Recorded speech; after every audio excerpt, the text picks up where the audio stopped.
Warren Buffett has said that someone is sitting in the shade today because someone else planted a tree a long time ago.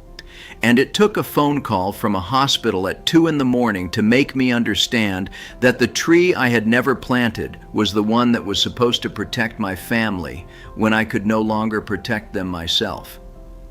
My name is Walter. I am 83 years old.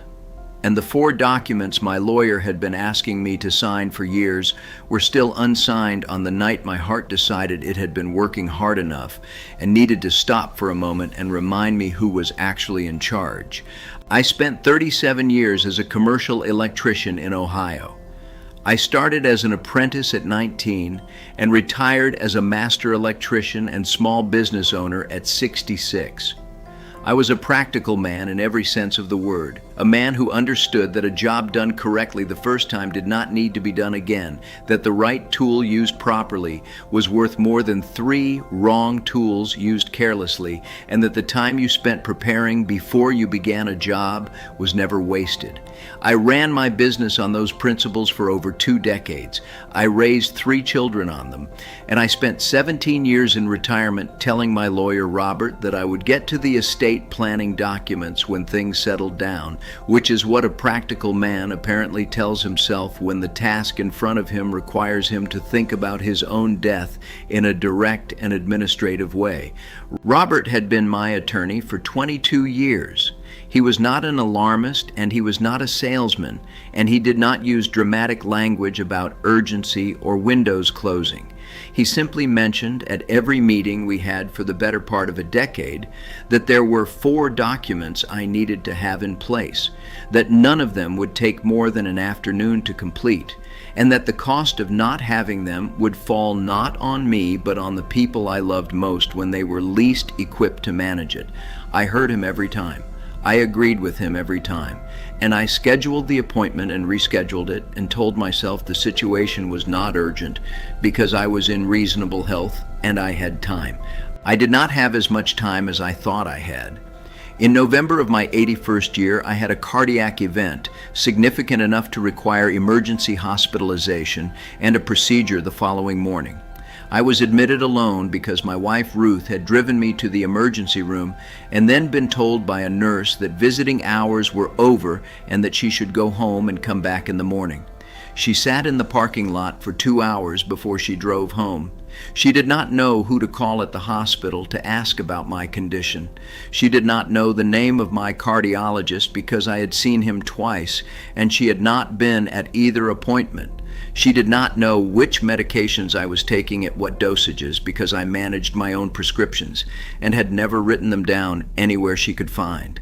She did not have any document that gave her the legal authority to speak on my behalf or receive information about my condition from the medical staff. She called our daughter Susan in the middle of the night, and Susan called the hospital and was told that without a HIPAA authorization on file naming her as an authorized recipient of my medical information, the hospital could not confirm or deny anything about my condition to her. She called Robert at 7 in the morning. He told her what I am about to tell you, that there were 4 documents that should have been in place, and that the absence of all 4 of them was creating the exact situation he had been warning me about for years. I survived the cardiac event. The procedure went well. I was home in 4 days, and within 3 weeks of coming home, I sat in Robert's office and signed all 4 documents in a single afternoon, which is exactly what he had told me it would take for the better part of a decade. I want to tell you what those 4 documents are, why each one matters, and what the specific cost of not having each one was on the night my family needed them. The first document is the one most people believe they have addressed and most people have not addressed correctly or recently enough. A will. Not the will you wrote in your 40s when your children were young and your estate was simple, but a current will that reflects your actual assets, your current wishes, and the people you actually want to make decisions on your behalf. My will was 23 years old on the night I was admitted to the hospital. It named an executor who had moved to another state and with whom I had not spoken in 8 years. It did not account for retirement accounts, investment accounts, or the value of my business interest, which I had sold and converted to other assets years earlier. It contained specific bequests for items I no longer owned. It was a document I had written in a different chapter of my life for a version of my estate that no longer existed. Robert had asked me to update it at least 4 times over the years. I had told him I would when things settled down. The cost of the outdated will was not the cardiac event itself. I survived and the will was updated before anything became legally urgent. The cost was the knowledge which settled into me during my recovery that if I had not survived, the document that would have governed the distribution of everything I had built over 60 years of work was a piece of paper written before 2 of my grandchildren were born. An updated will takes 1 meeting with your attorney and a signature. The older you are and the more your life has changed since you last updated it, the more urgently that meeting is needed. The second document is the one that carries the most immediate and practical weight in a medical emergency, and the one that was most directly absent on the night Ruth sat alone in a hospital parking lot, not knowing what was happening to me. A durable power of attorney for healthcare, sometimes called a healthcare proxy, or a medical power of attorney depending on the state you live in, is a document that names a specific person to make medical decisions on your behalf in the event that you are unable to make them yourself. It gives that person the legal authority to speak with your doctors, to access your medical information, to consent to or decline procedures, and to advocate for you inside a medical system that, without that document, is legally prohibited from giving your family the information they need to help you. Ruth could not get information about my condition on the night I was admitted because she was not named in any document as my healthcare proxy. The hospital staff were not being obstructive. They were following federal privacy law, which prohibits the disclosure of a patient's medical information to anyone not authorized by the patient to receive it. The law exists to protect patients, and it is a reasonable law, but the practical consequence of that law applied to a family with no healthcare proxy document in place is that the person who loves you most is the person who is left sitting in a parking lot in the dark, not knowing whether you are going to be alive in the morning. The durable power of attorney for healthcare costs nothing to think through and very little to execute with an attorney. It requires you to choose one person, your spouse, an adult child, a trusted friend, and to have a conversation with that person about your values and your wishes before you sign the document. That conversation is the important part. The document without the conversation is paperwork. The document with the conversation is a gift to the person you name because they will know what you would want when you cannot tell them yourself.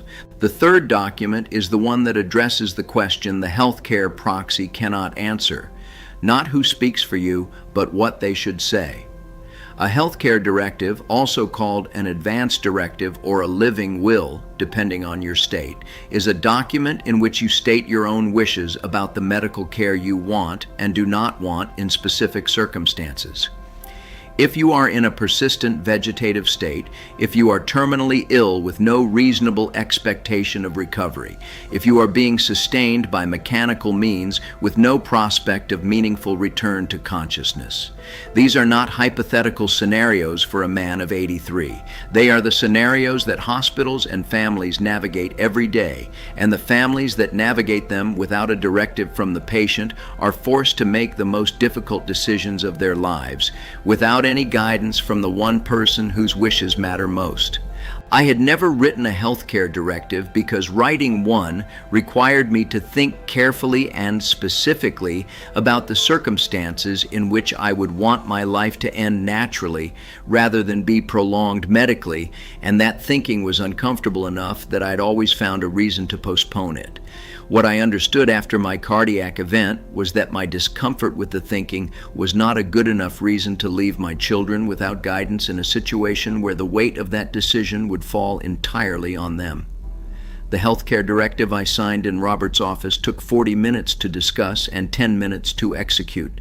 It contains my actual wishes in plain language. My children have copies, my doctors have copies, and the next time I'm admitted to a hospital, the people responsible for my care will know what I want without having to ask anyone else to guess. The fourth document is the one nobody talks about, and the one that would have resolved the most immediate problem on the night Ruth sat in the parking lot. A HIPAA authorization form is a document in which you name the specific people who are legally permitted to receive information about your medical condition from your healthcare providers. HIPAA, the Health Insurance Portability and Accountability Act, restricts medical providers from sharing your health information with anyone who is not your legal representative or an authorized recipient named in a signed document. Without a HIPAA authorization, your spouse, your adult children, your closest friends cannot be told anything about your condition by your doctors or your hospital, regardless of how clearly you would want them to know. This document is not an estate planning document in the traditional sense. It is a medical privacy document, but it belongs in the same conversation and the same afternoon of paperwork because its absence creates the most immediate and most solvable problem that arises when a health crisis occurs without warning. Ruth needed one piece of paper to be able to call the hospital and ask how I was. I had never given her that piece of paper. It took Robert 5 minutes to prepare the form and 5 minutes for me to sign it. It now sits in a folder in our kitchen drawer along with copies of the other 3 documents. Ruth knows exactly where it is. Susan knows where it is. Our son David knows where it is. The problem it solves is one that costs nothing to solve in advance and an enormous amount to face without it in the middle of the night when the person you love most is somewhere inside a building and you cannot find out if they are going to be all right. I am 83 years old. I signed 4 documents in an afternoon that I had been putting off for 17 years. The will, the healthcare power of attorney, the advance directive, and the HIPAA authorization. All 4 were necessary. All 4 were simple to execute once I sat down to do it. All 4 were absent on the night my family needed them most. None of the cost fell on me. I was unconscious for part of it and recovering for the rest of it. All of the cost fell on Ruth, on Susan, on David, who were awake and frightened and unable to help me in the ways they most needed to be able to help me because I had not done an afternoon of paperwork. Warren Buffett planted trees so other people could sit in the shade. I spent 17 years telling my lawyer I would plant mine when things settled down. Things do not settle down.